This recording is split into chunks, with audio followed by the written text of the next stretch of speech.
जो बच्चे हमारे साथ नए जुड़े हैं मैं उनको थोड़ा सा बताना चाहता हूं कि आज हम डिस्कस कर रहे हैं आपका पॉलिसी मैटर कि जो 10th का भी क्राइटेरिया हुआ है वो क्या क्राइटेरिया है।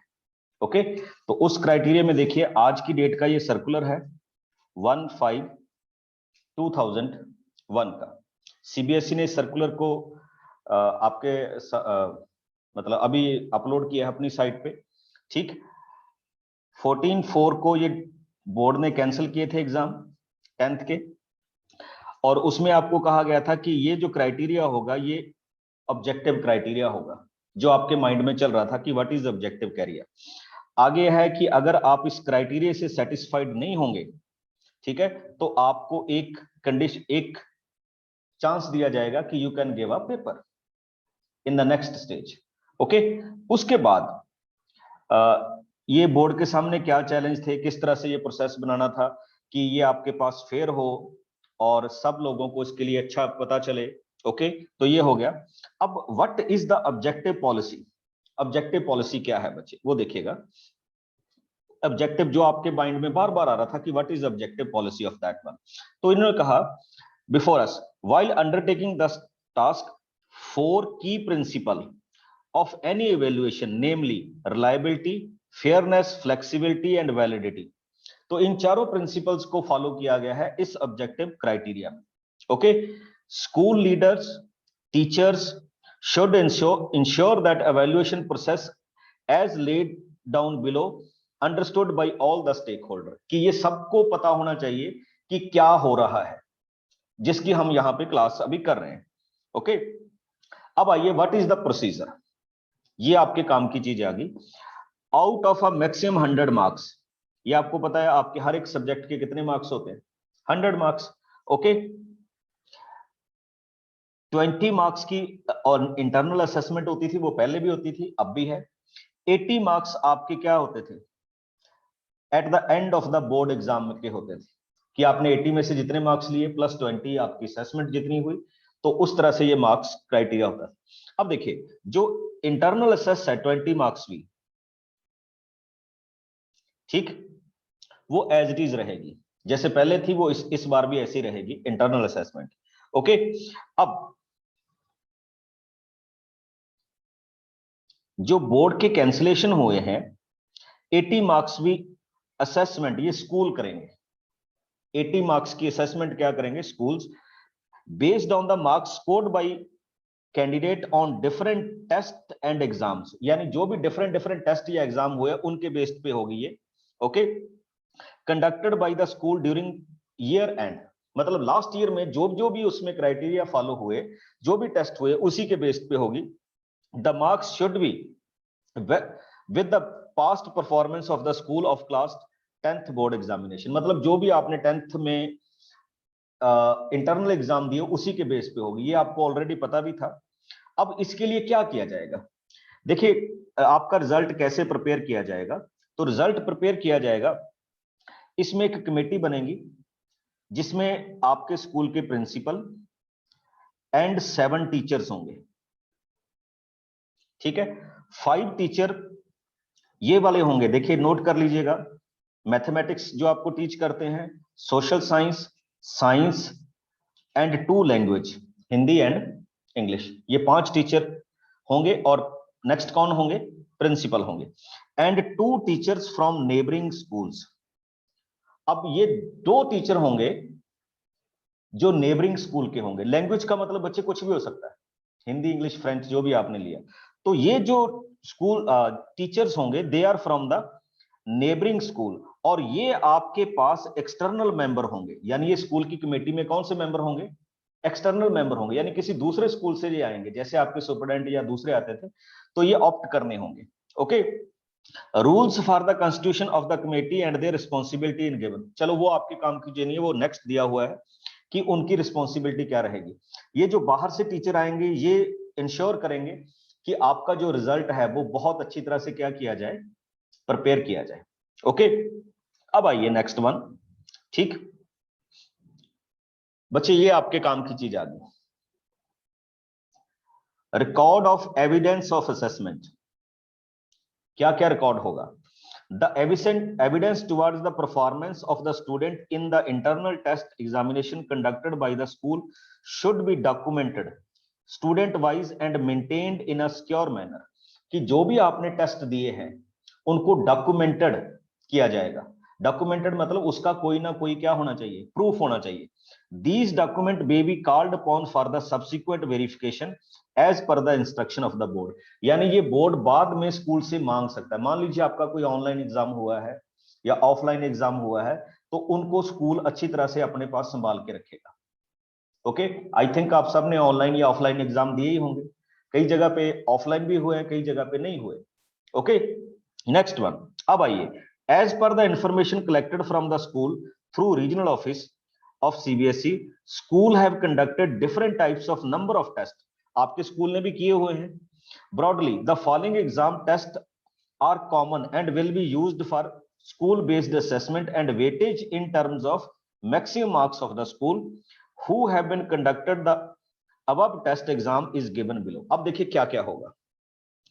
periodic test, unit test, आपके जितने भी periodic टेस्ट हुए हैं या यूनिट टेस्ट हुए हैं तो उनमें से कितने मार्क्स लिए जाएंगे, 10 marks.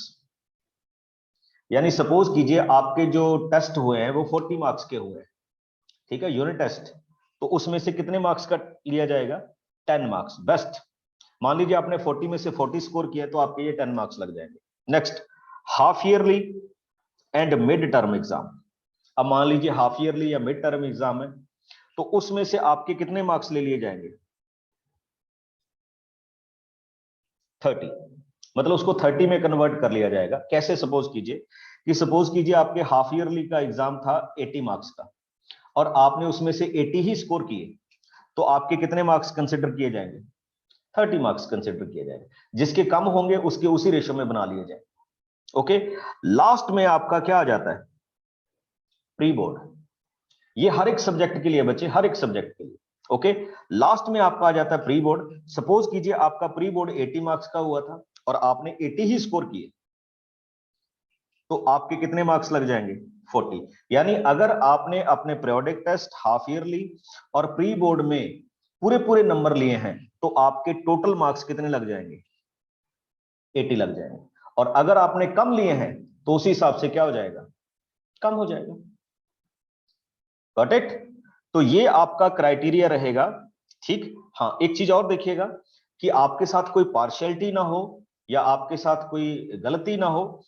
In case school have conducted more than one test. अब फिर भी देख लीजिए कि मान लीजिए आपके स्कूल में आपके पीरियोडिक टेस्ट 2 या 3 हुए हैं, एक में आपके अच्छे नंबर है, एक में आपके अच्छे नंबर नहीं है।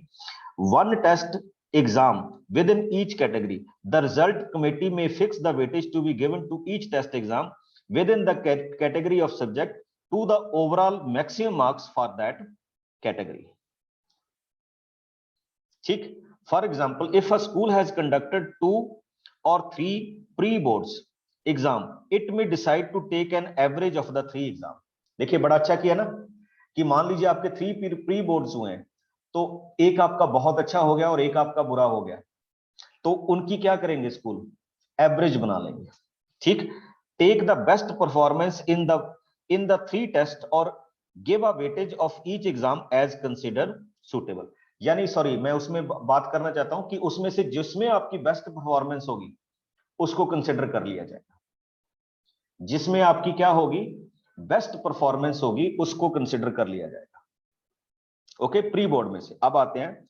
There are some schools where 1 or more or above 3 category of test exam have not been conducted. अब हम उन स्कूलों पे आते हैं जिन्होंने मान लीजिए पीटी हाफ ईयरली ठीक नहीं करवाया।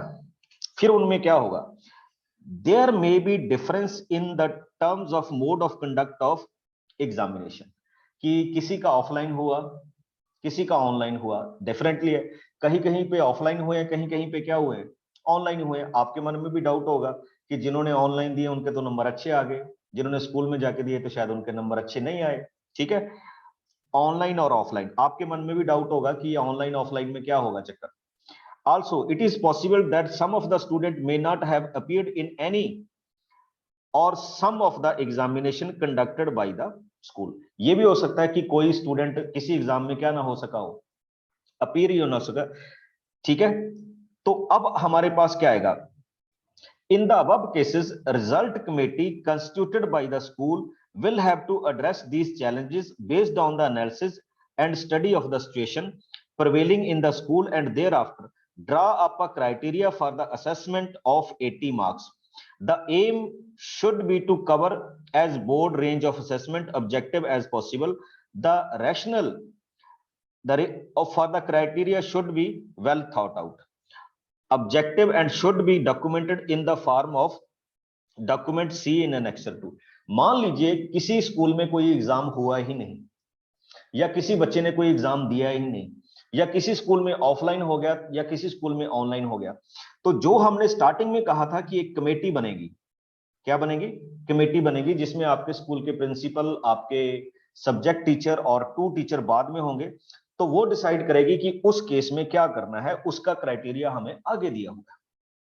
ओके, और ये भी 80 मार्क्स में होगा, ठीक। हाँ, बिन डॉक्यूमेंट आउट ऑफ 80 मार्क्स कैसे, where all the 3 category of test have not been conducted by the school. अब ये कमेटी कब काम करेगी, जब आपका किसी का पीटी नहीं हुआ, किसी का हाफ ईयरली नहीं हुआ, या किसी का प्री बोर्ड नहीं हुआ, तो उस केस में ये कमेटी करेगी काम। In cases where student have not appeared, अब कुछ स्टूडेंट ऐसा हो सकता है due to corona, due to any other problem, किसी एग्जाम में अपीयर ही ना हो पाए हो, ठीक है, ठीक है, टेस्ट या किसी टेस्ट में ना एग्जाम हो रहे हो, तो उसमें भी वो कमेटी डिसाइड करेगी, ठीक है। The committee should in all cases clearly record its decision in writing with the reason in the document, यानी कमेटी उसको डॉक्यूमेंट करेगी और साइन करेगी कि हमने ऐसा क्यों किया है, लोकल सिचुएशन को देखते हुए। ओके, अब हम आते हैं कि इनको असेसमेंट को स्टैंडर्डाइज कैसे किया जाएगा। हाँ, अभी आपका किसी का डाउट है तो आप मेरे से पूछ सकते हैं अभी तक के फॉर्मेट में।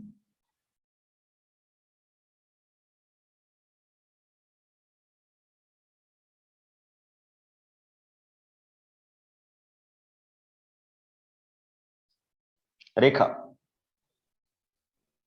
Good evening sir. Good evening sir, मुझे ये पूछना था सर, हमारे स्कूल में 3 प्री बोर्ड्स हुए थे हमारे। ओके,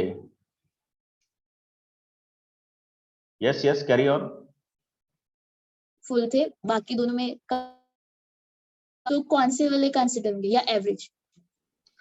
नहीं, इसमें तो ये लिखा है कि जिसमें आपके बेस्ट आए हैं।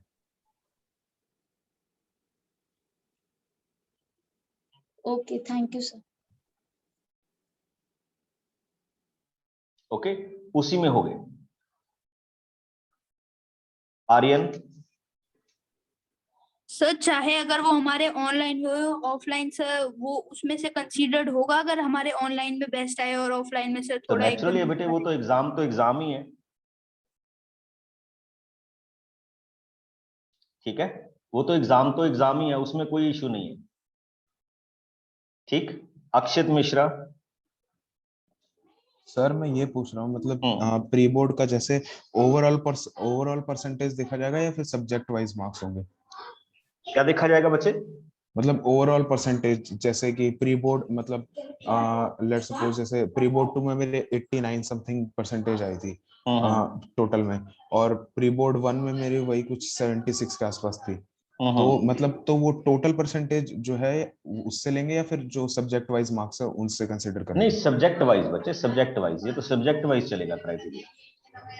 किसी ठीक है सब्जेक्ट सर। में आप अच्छे हो सकते हैं, किसी सब्जेक्ट में आप नहीं अच्छे हो सकते, ठीक सर है। तब सही है, तब सही है। ओके, एक चीज और देखिए, एक इसमें इन्होंने एक और चीज लगा दी है, ठीक है, वो क्या है, the historical performance of the school in terms of the best overall performance in the previous 3 year of board examination will be taken as the reference for moderating the marks assessed by the schools for this one। अब देखिए क्या किया इन्होंने, एक चीज और भी लगाई है कि लास्ट ईयर में, अब देखिए क्या है, फॉर एग्जांपल एक अच्छी एग्जांपल दिखाता हूं। मान लीजिए किसी स्कूल की बात है, आपका स्कूल है, सपोज कीजिए, ठीक है, the overall average of student in 2017-18 कितनी है, 72% है। मान लीजिए उस स्कूल की ओवरऑल परसेंटेज कितनी थी, 72 थी। फिर 18-19 में उस स्कूल की एवरेज परफॉर्मेंस कितनी होगी? 74 होगी। मान लीजिए 19-20 में उस स्कूल की परफॉर्मेंस रिजल्ट वाइज कितनी होगी? 71% होगी। The school will use the subject wise average of 2018 and 19 which are the highest for moderation।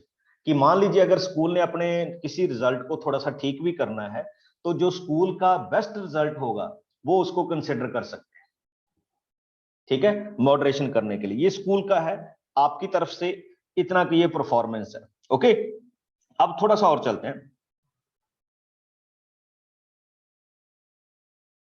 ठीक है। ये स्कूल की तरफ से होगा कि स्कूल ने क्या करना है, बट फर्स्ट जो मैं बता रहा हूं वो स्टूडेंट की तरफ से होगा कि स्टूडेंट क्या किस तरह से करेंगे। ये पूरा सर्कुलर है, आप तक हमने पहुंचा दिया है। तो आई थिंक अब एक चीज और देखिए, the above has been done in keeping in mind that the school principal and teacher are best placed to assess the student based on the performance of the student in the internal. यानी जो आपके internal के exam है, जैसा हम सोच रहे थे लास्ट में कि आपके जो इंटरनल एग्जामिनेशन होगी PT1 की, हाफ ईयरली की या किसकी, प्री बोर्ड्स की, तो उसी के बेस्ड पे आपके एग्जाम लगेंगे और इस बार ये सारा काम आपका स्कूल करके भेजेगा, ठीक है। हाँ, और जो आपकी कमेटी बनेगी उनसे ये एक्सपेक्ट किया जाता है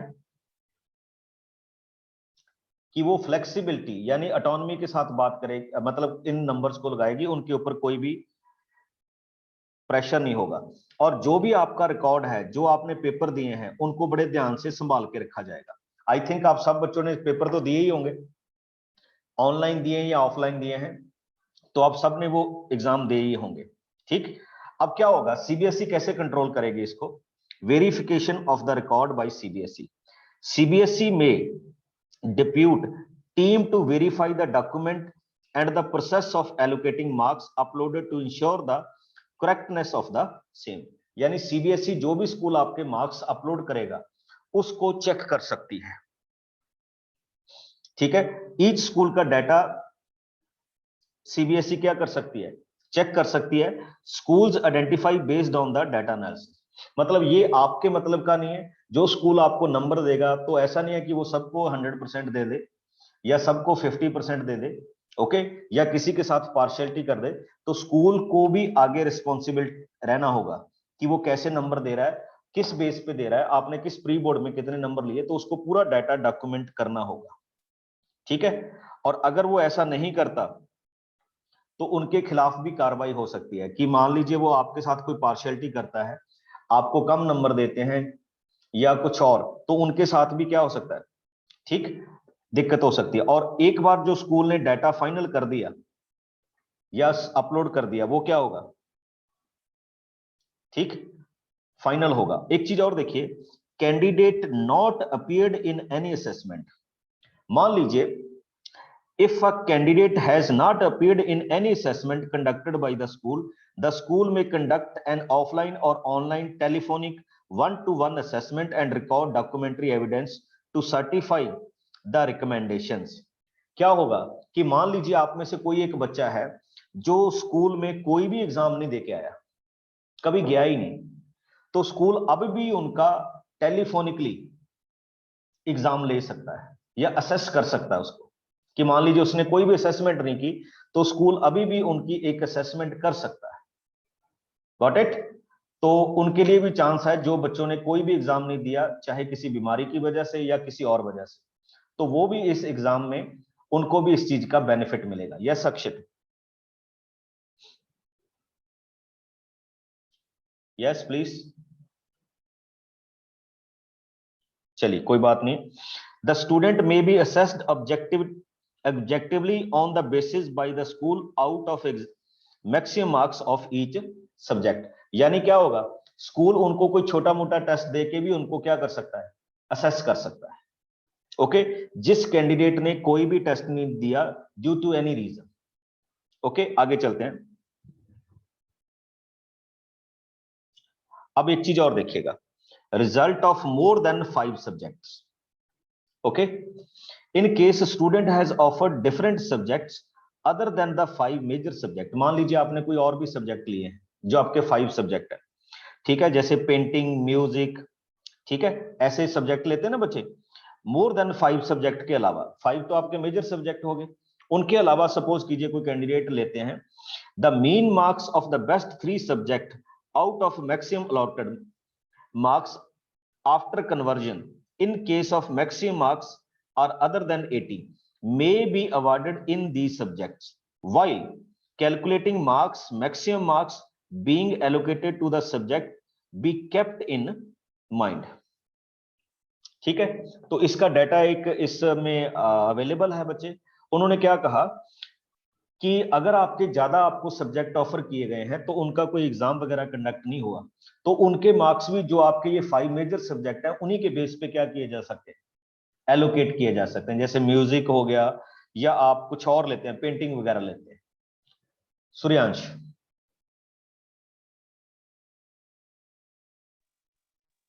good evening sir. Good evening. Yes please. Sir मेरा एक डाउट था। बोलिए। सर अगर कोई बच्चा, सर जैसे सीबीएसई ने बोला था कि अगर कोई बच्चा सेटिस्फाइड नहीं है सर अपने मार्क्स से तो वो वापस से जो है वो एग्जामिनेशन में अपीयर हो सकता है सर। पर अगर किसी बच्चे को लगता है कि सर उसके सिर्फ एक सब्जेक्ट की वजह से सर जो रिजल्ट है सर वो खराब हो रहा है, तो क्या सर सीबीएसई सर सिर्फ उसी सब्जेक्ट का एग्जामिनेशन लेंगे या सर सारे सब्जेक्ट के वापस एग्जामिनेशन देना पड़ेगा? नहीं बच्चे, वो तो अभी थोड़ा सा उसमें तो अभी क्लैरिटी आनी बाकी है, ठीक है, कि कैसे होगा, तो वो हम नेक्स्ट सेशन में करेंगे। फॉर द टाइमिंग अभी ओवरऑल क्राइटेरिया क्या है, ठीक है, तो उसके हिसाब से है, ठीक है सर। एक जयश्री मेरे से और पूछ रही है कि क्या स्कूल हमसे नोटबुक की मांग करेगा? नहीं बच्चे, अभी नहीं है। स्कूल ने जो भी आपकी असेसमेंट करनी थी वो ऑलरेडी कर ली है, तो अगर उनको लगता होगा तो वो आपसे ऑनलाइन वो मंगवा सकते हैं, जैसे अभी आ गए ना टेलीफोनिकली, ठीक है ना, तो वो आपसे ऑनलाइन देख लेंगे। तो अभी तो ऐसा नहीं लगता कि आपसे कॉपी वगैरह मंगाई जाएंगी, ठीक है। अब दूसरा देखिए, सीबीएसई कैसे रिजल्ट बनाएगी। CBSE will compute the result based on the uploaded theory and internal assessment marks.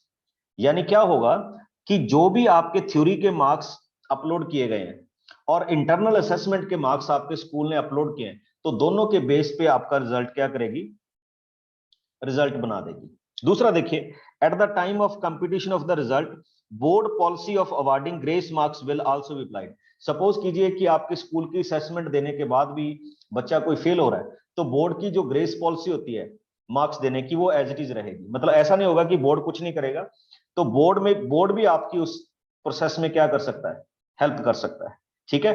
तो वो पॉलिसी ग्रेस मार्क्स की एज इट इज रहेगी, ओके। अब दूसरा आते हैं, एक चीज और देखिए, अब आता है कि मान लीजिए सारा कुछ करने के बाद भी कोई पास नहीं हो रहा। In case after application of grace marks, मान लीजिए किस बच्चे को ग्रेस भी दे दिया सीबीएसई ने और वो फिर भी पास नहीं हो पा रहा, ठीक है। Policy by the board, any student is not able to meet the qualifying criteria, यानी वो फिर भी नहीं पास हो रहा, स्कूल ने भी उसको असेसमेंट दे दी, सब कुछ मिल गया, बट वो फिर भी नहीं पास हो रहा, उसको ग्रेस भी मिल गई, ही और she will be placed in essential repeat compartment category.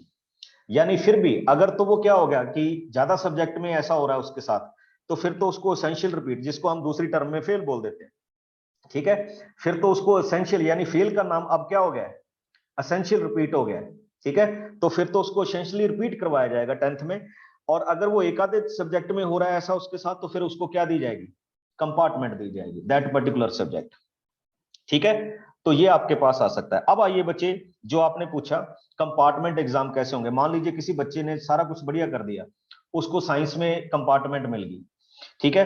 After declaration of the result school will conduct an objective type offline online compartment examination. अब देखो बच्चे, एक और अच्छा चीज आ गई कि मान लीजिए किसी बच्चे की कंपार्टमेंट मिल गई, यानी वो पास नहीं हुआ, तो स्कूल ने ही आगे या तो ऑफलाइन टेस्ट करवाना है या क्या करवाना है, ऑनलाइन टेस्ट करवाना है compartment, based on the sample question paper provided by the CBSE. यानी जो सीबीएसई का सैंपल पेपर है उसी के बेस पे उसका दोबारा से कंपार्टमेंट करवाएगी, एग्जाम करवाएगा, ये स्कूल ही करवाएगा। वो ऑनलाइन भी हो सकता है और क्या हो सकता है, ऑफलाइन भी हो सकता है। After assessment school will upload the marks on CBSE portal for declaration of the result. क्या होगा कि मान लीजिए पहले आपने कोई कैंडिडेट इतना वीक था कि उससे नहीं पास हुआ गया या उसकी असेसमेंट नहीं बनी, तो उसको एसेंशियल रिपीट के नाम से रोक दिया जाएगा। फिर बाद में उसका स्कूल ही उसका एग्जाम करवाएगा, जिसको हम कंपार्टमेंट एग्जाम बोल देते हैं।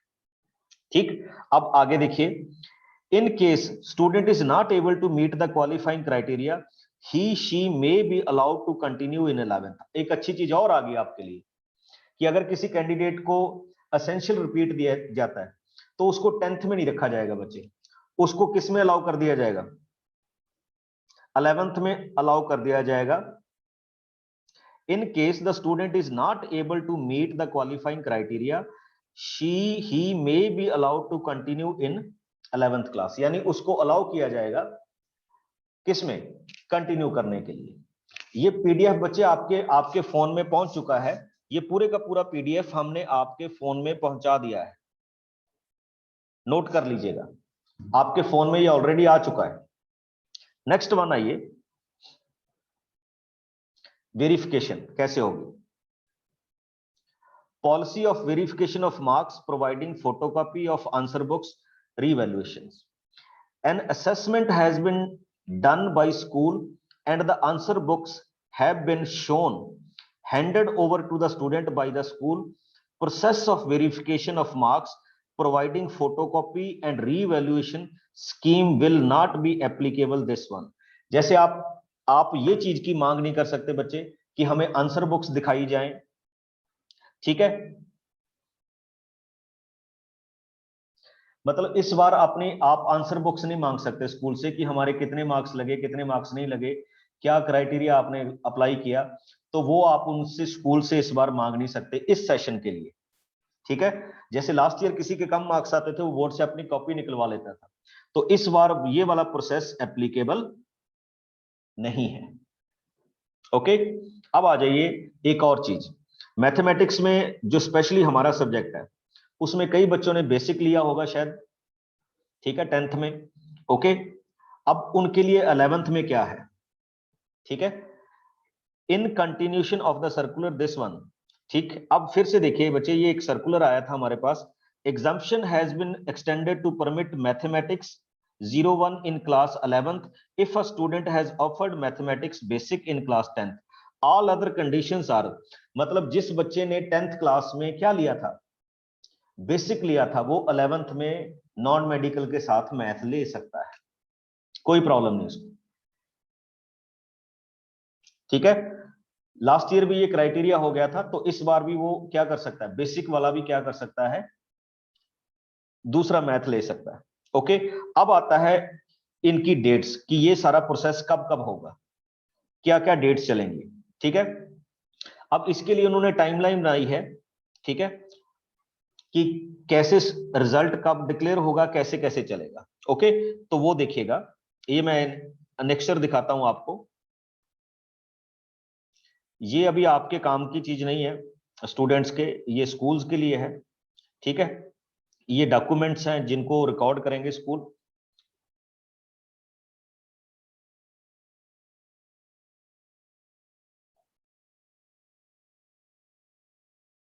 ये मॉडरेशन है, ये भी स्कूल की तरफ से ही होगा कि कैसे कैसे मॉडरेशन करनी है। हाँ देखिए बच्चे क्या होगा, ये आपके लिए सबके लिए इंपॉर्टेंट है, पूरा डेट दिया हुआ है। रिजल्ट कमेटी कब बनेगी, 5 मई को। Provision of subject wise school wise distribution of marks as per previous board exam by CBSE. Provision of subject wise school wise distribution of marks as per previous board exam by CBSE. CBSE last year के जो board exam है वो कब तक कर देगी, 10th मई तक कर देगी, ठीक है। जो मैंने बताया था कि जो आपका डॉक्यूमेंट बनना है वो 10th मई तक रेडी हो जाएगा। कंडक्ट ऑफ असेसमेंट, अगर किसी स्कूल में अभी तक कोई असेसमेंट नहीं हुई तो वो कब तक हो जाएगी, 15 मई तक हो जाएगी। Okay, availability of portal for uploading the marks, यानी मार्क्स स्कूल कब तक अपलोड करेंगे, 20th मई तक अपलोड करेंगे, ठीक। Finalisation of the result by school. ये पता क्या था बच्चे, असेसमेंट के लिए। तो रिजल्ट स्कूल अपनी तरफ से किस डेट तक फाइनलाइज करेगा, 25 मई तक। Checking of the moderation of marks bye school, school जो मार्क्स अपना रिजल्ट बनाएगा उसकी चेकिंग कब तक होगी, 28 मई तक होगी। Submission of marks to the CBSE, यानी वो सीबीएसई को स्कूल, पर्टिकुलर स्कूल 5 जून तक अपने मार्क्स बताएगा, अपलोड कर देगा।